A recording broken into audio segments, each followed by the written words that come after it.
انجنارا پنجتن سورق بنارا حیدری ایک ہے پنجتن پانچ ہے. میرے خواجہ کے غلاموں سے الجھنا چھوڑ دے، پھینک دیں گے کاٹ کر آدھا ادھر آدھا. میں وہ سرزمین ہوں جس کو لوگ ہندوستان کہتے ہیں.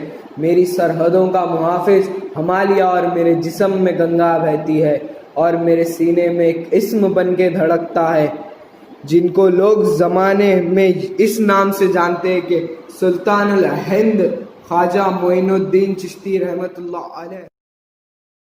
آپ کا شجرہ نسب تاریخ نے اپنے دامن میں کچھ یوں بیان کیا کہ حضرت امام علی علیہ السلام، ان کے بیٹے حضرت امام حسین علیہ السلام، ان کے بیٹے حضرت علی زین العابدین علیہ السلام، ان کے بیٹے حضرت امام محمد باقر علیہ السلام، ان کے بیٹے حضرت امام جعفر صادق علیہ السلام، ان کے بیٹے حضرت موسیٰ کاظم علیہ السلام، ان کے بیٹے حضرت علی رضا علیہ السلام، ان کے بیٹے حضرت محمد تقی علیہ السلام، ان کے بیٹے حضرت علی نقی علیہ السلام، ان کے بیٹے حضرت موسیٰ، ان کے بیٹے حضرت اصغری، ان کے بیٹے حضرت مہدی، ان کے بیٹے حضرت خواجہ عبدالعزیز حسین، ان کے بیٹے حضرت خواجہ نجم الدین طاہر، ان کے بیٹے حضرت حسن احمد، ان کے بیٹے حضرت احمد حسن، ان کے بیٹے خواجہ غیاث الدین رحمۃ اللہ علیہ، اور ان کے بیٹے سلطان ہند خواجہ معین الدین چشتی رحمۃ اللہ علیہ. سے پہلے حضرت خواجہ غیاث الدین رحمۃ اللہ علیہ کو ایک خواب آیا رات میں. اس خواب میں حضور محمد مصطفیٰ صلی اللہ علیہ وسلم تشریف لائے اور فرمایا کہ اے غیاث الدین، تمہارے نسب سے اللہ ایک ایسا ولی بھیجے گا جو غریبوں کا مددگار اور دین کا معین ہوگا. تو بس آپ نے جیسے یہ خواب دیکھا تو بس کیا تھا، آپ دن رات عبادت کرتے رہے. کہا کہ اللہ مجھ سے وہ کام لے جو تو لینا چاہتا ہے. 14 رجب المرجب بمطابق 530 ہجری 18 اپریل 1136 عیسوی بروز ہفتہ اور مغرب کے وقت اصفہان شہر کے ایک قصبے سنجر میں حضرت غیاث الدین رحمۃ اللہ علیہ کا وہ خواب پورا ہوا اور ہند کے راجہ سلطان خواجہ غریب النواز کی ولادت جب آپ کی آمد ہوئی تو حضرت غیاث الدین رحمۃ اللہ علیہ بے انتہا خوش تھے. جب لوگوں نے پوچھا کہ اے غیاث الدین خوش کیوں ہو، تو آپ حضرت غیاث الدین رحمۃ اللہ علیہ نے ہنسی خوشی سارا خواب بتا دیا اور کہا کہ یہ میرا بیٹا معین الدین حسن دین کا معین بنے گا، غریبوں کو نواز کرنے والا غریب نواز بنے گا. آپ کی جب ولادت ہوئی تو آپ کے سینے پہ ایک تل تھا جس کی شبیہ عربی زبان اللہ جیسی تھی. جب اس تل کو آپ کے پورے خاندان نے دیکھا تو آپ پہ پورا خاندان فخر کرنے لگا. آپ کو بچپن سے ہی عبادت کرنے کا شوق تھا. اپنے بابا کو کہتے کہ اے بابا جان، جو میں آج جو چیزیں دیکھتا ہوں کہ مجھے لگتا ہے کہ میں نے بہت پہلے یہ چیزیں دیکھ لی ہے. تو حضرت غیاث الدین رحمۃ اللہ علیہ نے فرمایا کہ بابا جان نے فرمایا کہ اے میرے بیٹے، تم ایسے ولی بنو گے جہاں سے تمہارے در سے فقیر بادشاہت لے کے جائیں گے، سب اپنی مرادیں پائیں گے. وہ دور سید و سادات اولاد حسین پہ سیسفہان اور اصفہان میں بہت ظلم والا تھا. جگہ سید و سادات کو بے جلم و بے خطا قتل کیا جا رہا تھا. تو آپ کے والد حضرت غیاث الدین رحمۃ اللہ علیہ نے سوچا کہ یہ میری اللہ کی امانت، میرا بیٹا معین الدین میرے پاس ہے، اس کے اوپر کوئی آنچ نہ آئے. تو آپ نے ہجرت کا فیصلہ لیا. تو آپ نے خراساں کی طرف ہجرت کر لی.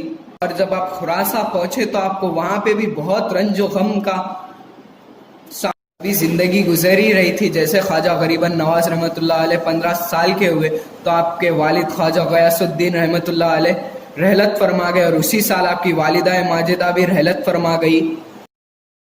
آپ کو پنچ چکی اور ایک باغ ورثے میں ملا. تو آپ خواجہ غریب النواز رحمۃ اللہ علیہ نے اس باغ کو غریبوں میں بانٹ دیا. آپ پھر قرآن حفظ کرنے کے لیے بخارا شریف کی طرف آپ نے کوچ کر لی اور آپ علم حاصل کرتے رہے. جب آپ کو آپ کی بابا کی یاد آتی تو آپ اپنے جد امام علی رضا علیہ السلام کی زیارت کے لیے آپ مشہد کی طرف روانہ ہو جاتے. پھر بخارا آتے اور اپنے علم کی جستجو کو قائم رکھتے.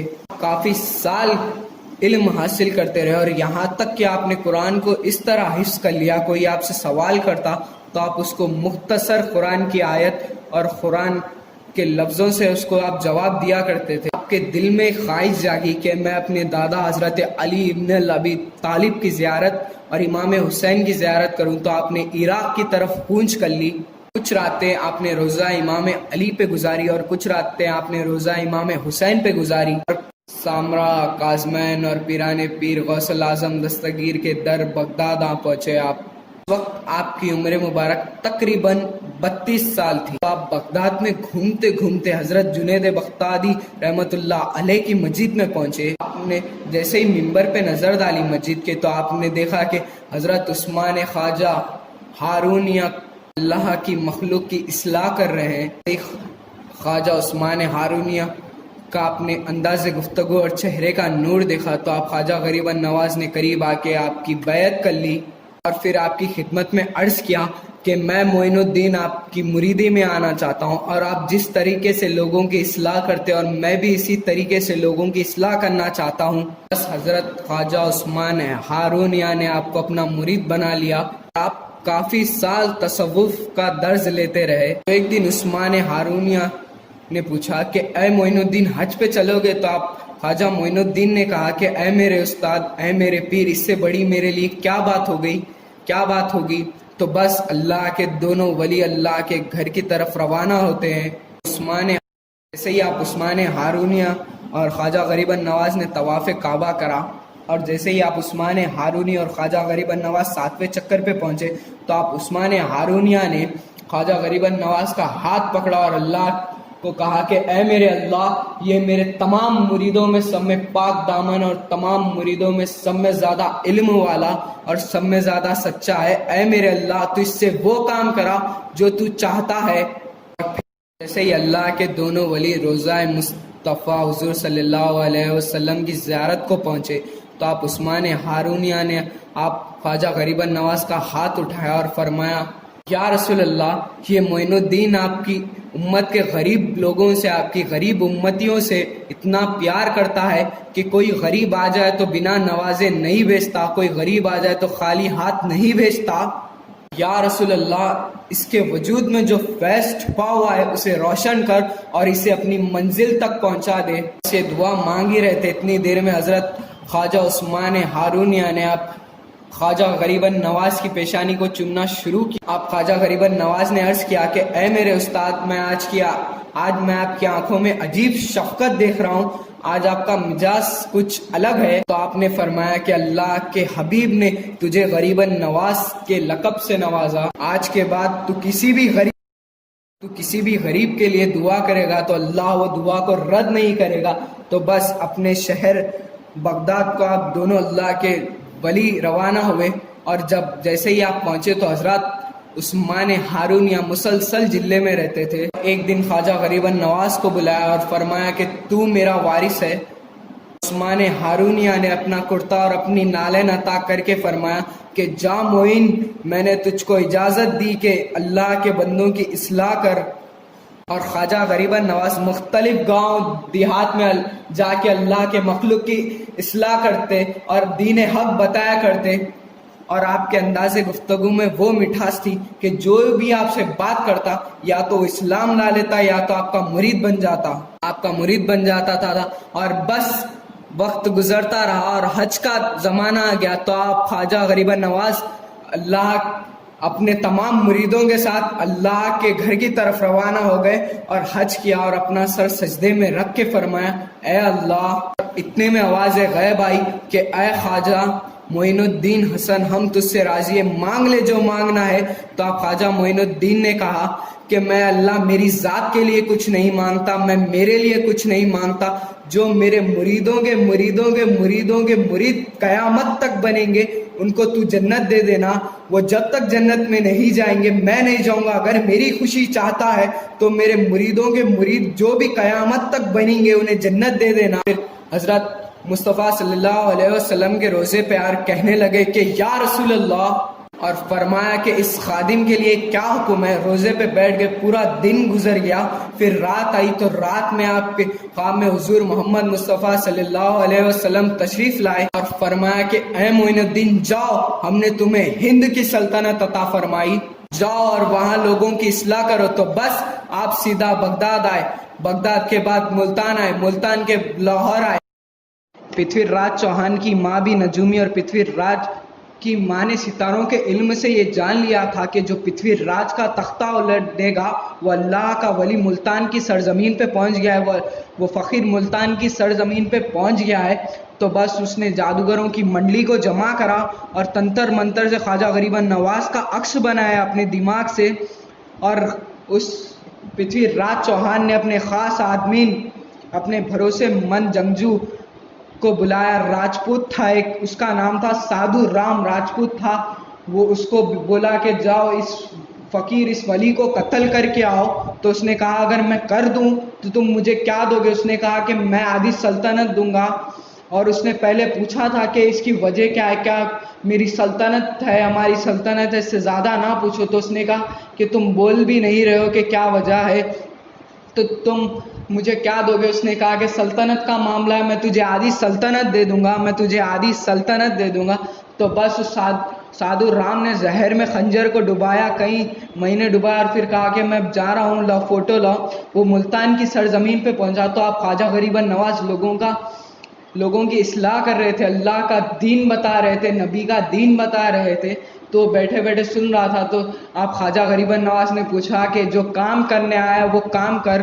تو اس نے گھبرا کے بولا کہ خواجہ غریب نواز نے سادھو رام کو دیکھا اور کہا کہ اے شخص جو کام کرنے آیا وہ کام کر. وہ گھبرا گیا اور کہنے لگا حضور میں تو آپ کی تقریر سننے آیا تھا, حضور میں تو آپ کے انداز گفتگو کو سننے آیا تھا, آپ کے چہرے کی زیارت کرنے آیا تھا. تو خواجہ غریب نواز نے کہا کہ سادھو رام جو آتا ہے وہ پیٹھ میں خنجر نہیں لاتا, جو اگر تقریر سننے آتا ہے وہ خنجر نہیں لے کے آتا. تو ڈر گیا اور خنجر اس کی پیٹھ سے نکلا اور خواجہ غریب نواز کے قدموں میں آ کے گر گیا. اور وہ آیا تھا رام رام کر کے, جب گیا تو رحیم رحیم کر کے گیا. سادھو رام تھا تو خواجہ غریب نواز نے سادی رکھ دیا, خواجہ غریب نواز نے نام سادی رکھ دیا. اور آئے اور پٹیالہ, اور پٹیالہ سے اجمیر آ پہنچے. اجمیر کا اصل آجا میر ہے, آجا کہتے سورج کو اور میر کہتے پہاڑ کو. 7ویں صدی میں اجمیر کی بنیاد رکھی گئی اور یہ علاقہ پرتھوی راج چوہان کی سلطنت تھا. اجمیر میں انسان کو اپنی ذات سے پہچانا جاتا تھا, غریب و مسلف کو اپنی غریبی کا احساس بار بار دلایا جاتا تھا. ظلم اس طرح سے عام تھا اور مظلوم کی آواز کسی انسان تک نہ پہنچتی. خواجہ غریب نواز رحمۃ اللہ علیہ اپنے مبارک قدم لے کے اجمیر میں پھرتے رہے. آپ کے ساتھ آپ کے اس وقت 40 مرید بھی تھے جب آپ اجمیر میں آئے تھے. لوگوں نے آپ کے چہرے کے نور اور رعب اور آپ کے انداز گفتگو کو دیکھا. رعب اور با علم انسان ہم نے ہماری زندگی میں اتنا کبھی نہیں دیکھا. خواجہ غریب نواز گھومتے گھومتے اس جگہ پہنچے جس جگہ کو وہاں کے لوگ سب میں کمتر, سب میں ادنا سمجھتے تھے. بس آپ وہاں پہ آ کے اپنے مریدوں کے ساتھ بیٹھ گئے اور شام ہونے لگی, دن ڈھلنے لگا. تو کچھ سپاہی آئے, کہنے لگے کہ اے بابا اٹھو, یہ جگہ سرکار کے اونٹ بیٹھیں گے. تو آپ نے کہا کہ اللہ کی زمین. خواجہ غریب نواز نے مسکرا کے کہا کہ اللہ کی زمین وسیع ہے, جاؤ کہیں اور بٹھاؤ. کہا کہ اے بابا اٹھو یہاں سے ورنہ ہم زور اپنائیں گے, یہ پرتھوی راج چوہان کے اونٹوں کی بیٹھنے کی جگہ ہے. تو آپ خواجہ غریب نواز نے مسکرایا اور فرمایا کہ اے میرے مریدوں اٹھو, چلو کہیں اور چلتے ہیں. تو آپ نے کہا ان سپاہیوں سے پہلے اونٹوں کو بٹھا تو لو. اور جیسے ہی اونٹ بیٹھے خدا کا ایسا کرشمہ ہوا کہ اونٹ زمین سے چپک گئے. سپاہیوں نے ایڑی چوٹی کا زور لگا دیا مگر اونٹ نہ اٹھے. بس آپ نے اناس ساگر کی طرف کوچ فرما لی, اس کے ساحل پہ آ کے بیٹھ گئے. وہاں ہزاروں لاکھوں پنڈت تھے, خواجہ غریب نواز کو عجیب نگاہوں سے دیکھ رہے تھے. آپ مسلسل اللہ کے ذکر اور اللہ کی عبادت میں تھے. بس رات گزر گئی اور صبح آئی تو سپاہی آ کے غریب نواز کے خدمت میں کہا اور عرض کرنے لگے کہ اے اللہ کے ولی ہم سے غلطی ہو گئی, ہم معاف کر دو. ہم نے ہماری ایڑی چوٹی کا زور لگا لیا, اونٹ اٹھنے کا راضی نہیں ہے, اونٹ اٹھتے ہی نہیں ہے. ہمارے راجا کا حکم ہے کہ اونٹ ہماری مانتے نہیں, اونٹ آتے نہیں, راجا کا حکم ہے کہ اونٹ لے کے آؤ. تو پھر خواجہ غریب نواز نے فرمایا کہ جاؤ تمہارے اونٹ اٹھ چکے ہیں. جیسے ہی وہ سپاہی وہاں اونٹوں کی جگہ پہ پہنچے تو کیا دیکھتے ہیں کہ اونٹوں کا سر سجدے میں جھکا ہوا جس جانب خواجہ غریب نواز بیٹھے ہیں. اور یہ منظر جب دیکھا تو وہ لوگ سب حیران ہو گئے. یہ بات پچھلی رات کے کانوں تک پہنچی. پورے شہر میں اس بات کا تذکرہ پھیل گیا. اور جیسے کہ پرتھوی راج کی ماں ایک نجومی تھی, اس نے ستاروں سے جان لیا تھا کہ ایک ایسا فقیر آئے گا, ایسا ولی آئے گا جس کی بددعا سے پرتھوی راج کا تختہ الٹ جائے گا, وہ مارا جائے گا, قید ہو جائے گا. تو اسے ڈر طاری ہو گیا, اسے خوف آ گیا کہ یہ فقیر وہی نہیں, کہ یہ اللہ کا ولی وہی نہیں.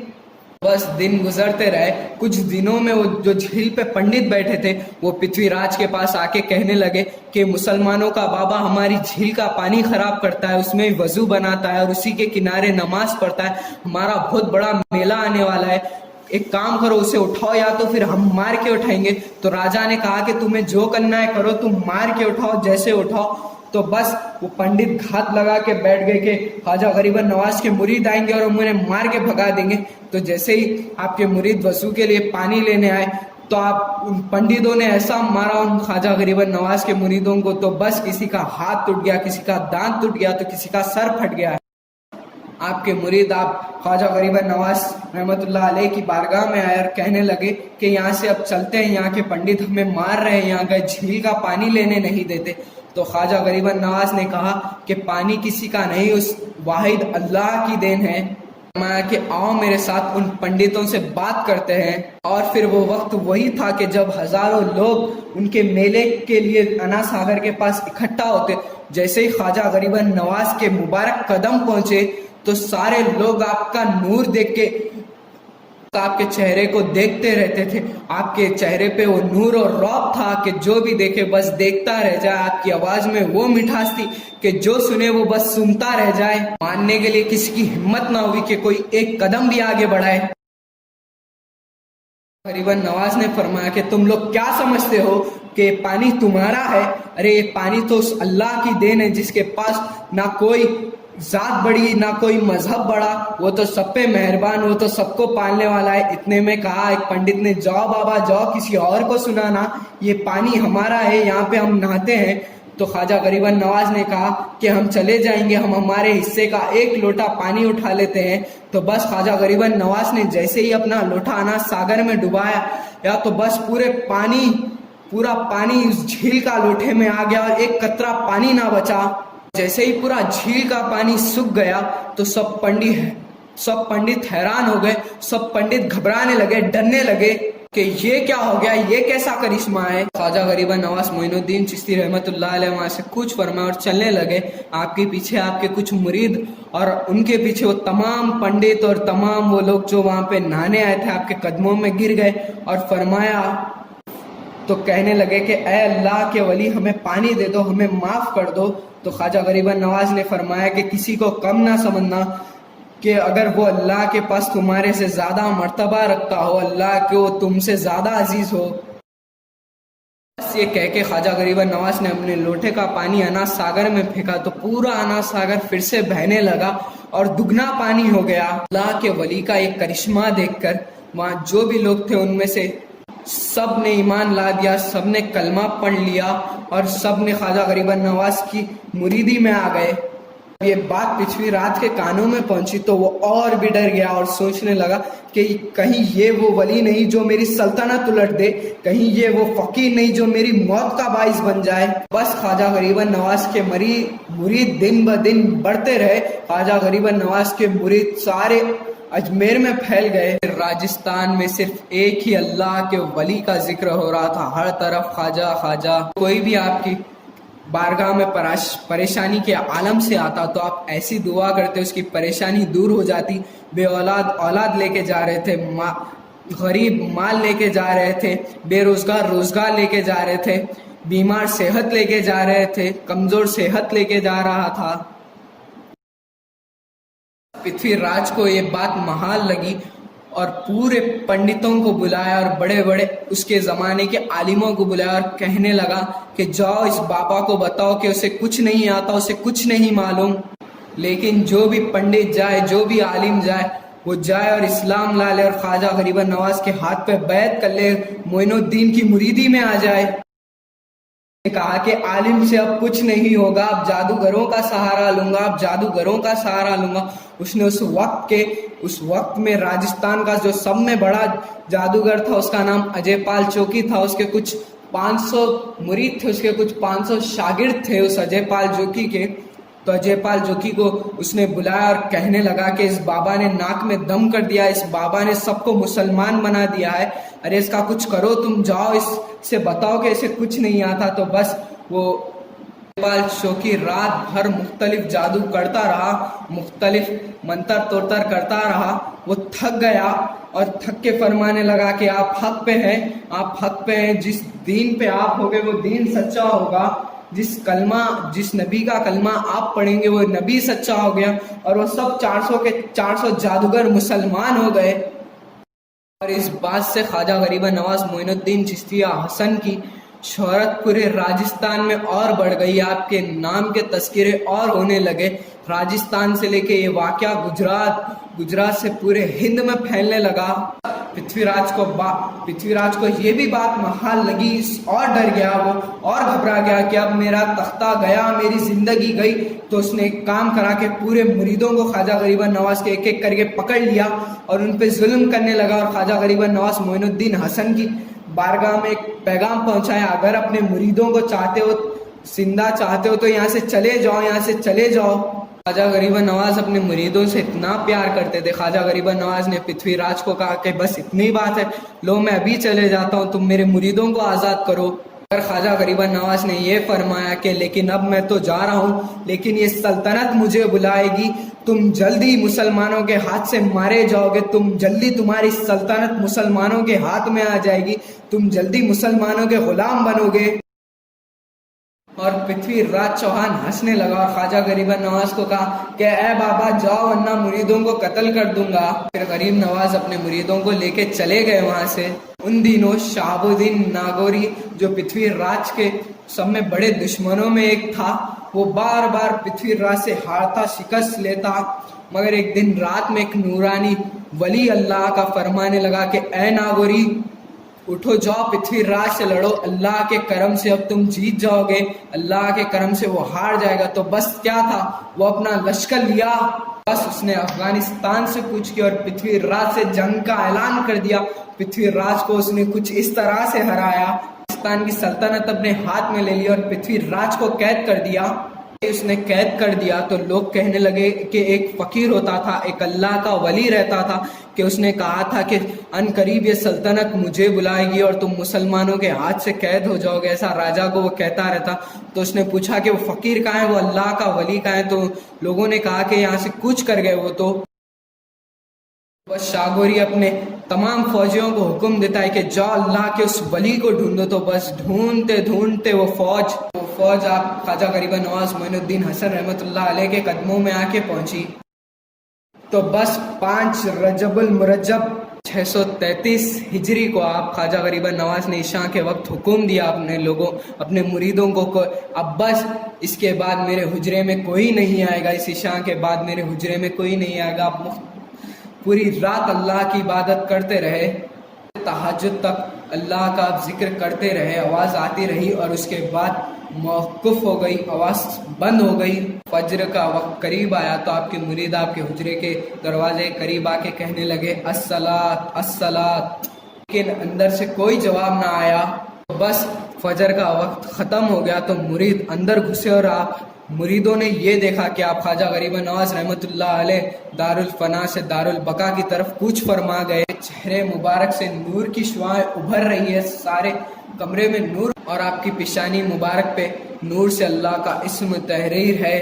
بس آپ کے مریدوں نے آپ کے جسم مبارک کو وہیں آپ کے حجرے میں تدفین کر دیا، مگر آپ کا فیض تا ابد تو تا حیات رہتی دنیا تک قائم رہے گا، آپ کا فیض رہتی دنیا تک رہے گا، آپ کے نام سے رہتی دنیا تک تو بس آپ کے در سے رہتی دنیا تک لوگ شفا پائیں گے، آپ کے در سے رہتی دنیا تک لوگ فیض پائیں گے آپ خواجہ غریب نواز رحمۃ اللہ علیہ کے حیات کے واقعوں میں سے ایک مشہور واقعہ بتاتا ہوں کہ ایک فقرا ہے آپ کی خدمت میں کہنے لگا، اے خواجہ معین الدین حسن، آپ تو بندہ نواز ہیں، آپ تو سب کو دیتے، کچھ مجھے بھی نواز دیجئے۔ تو آپ خواجہ غریب نواز نے کہا کہ جا کے کچھ مٹی لیا، جا کے پہلے کچھ مٹی لیا۔ تو شخص پوچھنے لگا، اے معین الدین مٹی کس بات کی؟ تو آپ خواجہ معین الدین حسن نے کہا کچھ زیادہ سوال جواب مت کر، پہلے مٹی لیا۔ وہ شخص چنانچہ گیا، مٹی کو جمع کیا، آپ کی بارگاہ میں پیش کیا، آپ نے سورہ کوثر پڑھا اور جیسے ہی دم کرا ساری مٹی سونا بن گئی، مٹی سونا بن گئی۔ اور وہ تو شخص خوش ہو گیا کہ سونا بھی مل گیا اور سونا بنانے کی ترکیب بھی مل گئی۔ چنانچہ وہ اپنے گھر گیا، ساری گھر کی مٹی کو جمع کیا، رات بھر سورہ کوثر پڑھا، دم کرتا رہا، اس کے دم میں سے دم نکل گیا اور وہ پاگل ہو گیا۔ صبح میں گیا خواجہ معین الدین حسن کی بارگاہ میں اور کہنے لگا، اے معین الدین حسن، آپ نے سورہ کوثر ایک بار پڑھا، ایک بار دم کرا، مٹی سونا ہو گئی، میں تو رات سے سورہ کوثر دم کر رہا ہوں، حتیٰ کہ میرے دم میں سے دم نکل گیا، مٹی سونا نہیں بنتی، ارے مٹی کا ایک دانہ سونا نہیں بنتا، آپ سے کیسے بن گیا؟ تو اب معین الدین حسن نے مسکرا کے کہا کہ تو سورہ کوثر پڑھ کے، قرآن پڑھ، تیری 7 نسلیں پڑھ کے دم بھی کرے تو مٹی سونا نہیں بنے گی، جب تک یہ معین الدین اپنی زبان سے نہ کہہ دے کہ مٹی سونا بن جا۔ ارے تو قرآن لا لے گا، مٹی لا لے گا، مگر معین الدین کی زبان کہاں سے لائے گا؟ ارے معین الدین کی زبان کی تاثیر تو کہاں سے لائے گا؟ ہندوستان کا کوئی بھی بادشاہ جب تک نہیں بنتا کہ وہ جب تک خواجہ معین الدین حسن کے قدم نہ چوم لے، جب تک خواجہ معین الدین کی مرضی نہ ہو کہ وہ بادشاہ بنے، جب تک کوئی ہندوستان کا بادشاہ نہیں بن سکتا۔